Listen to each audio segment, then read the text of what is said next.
Okay, so here's the ingredients that you're going to need, or at least the ones that I used. You can probably use a different sugar substitute if you want.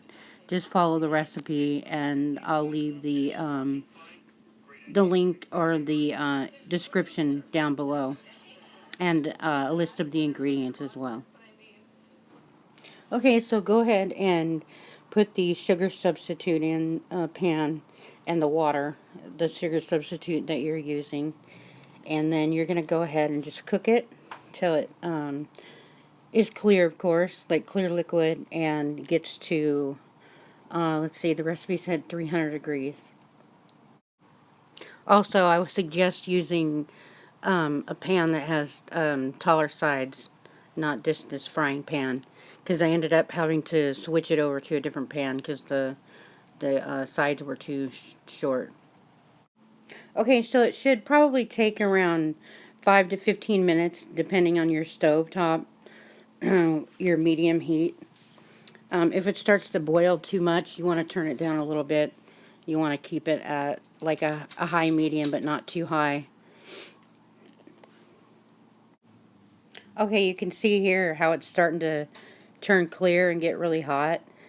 Here's where I just started to take the temperature periodically to make sure that, I was getting how close I was to 300. And I didn't want to go over because you don't want to burn it. And once you get it to 300, you want to take it off the stove and then go and you want to get your butter and the cream melted a little bit, kind of like you can see there what I'm doing. And then you want to go ahead and start it back on the heat and pour it over. Okay, so just keep cooking it. Keep it on your medium heat there on the stove. And you just want to, cook it over medium and without burning it.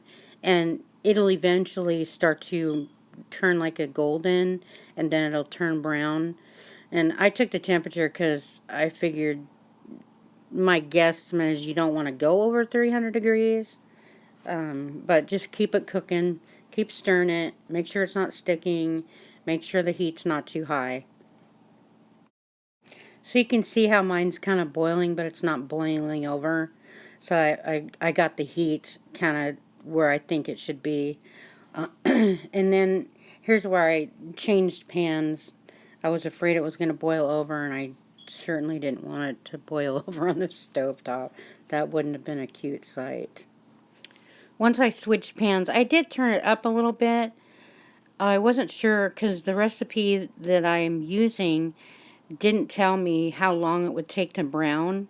And since I've never cooked a caramel or anything, I had no idea. So I had turned the heat up just a little bit after I'd switched the pan, thinking that would brown it more. But I honestly don't know if that helped it or if it needed it.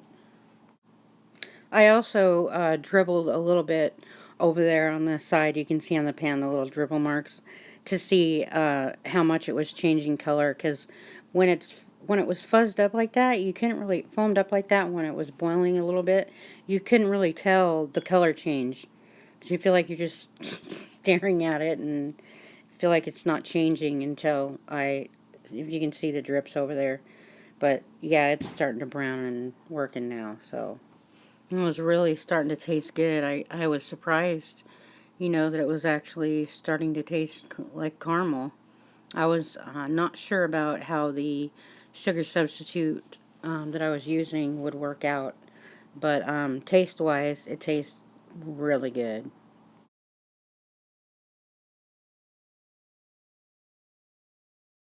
So here's where I just started to add the other ingredients and just went ahead and mixed them in and kept it cooking just a little bit longer, not too much longer.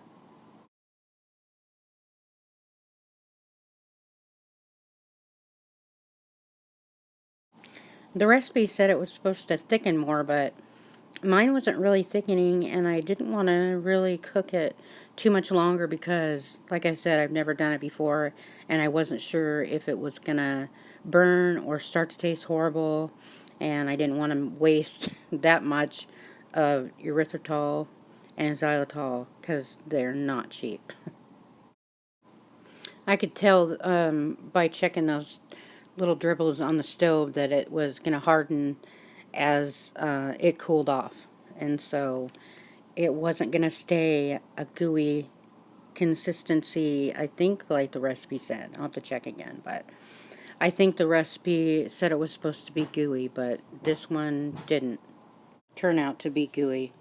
It hardens when it's cooled off, and it hardened. I kept it in the refrigerator after it was all done, but I was able to rewarm it, and it became a liquid again, and that's when I took the caramel that I warmed up, and I was able to pour it over the pork rinds, and then it hardened on those, and then I kept it in the refrigerator. I kept the pork rinds in the refrigerator after I poured the caramel on, and they did stay crispy. They didn't soften.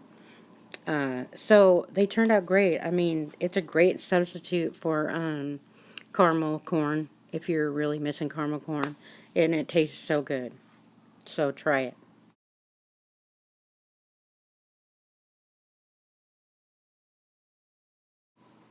So here is where I rewarmed the caramel. I did it slowly, and then after it got soft in the jar, I went ahead and put it back in the pan.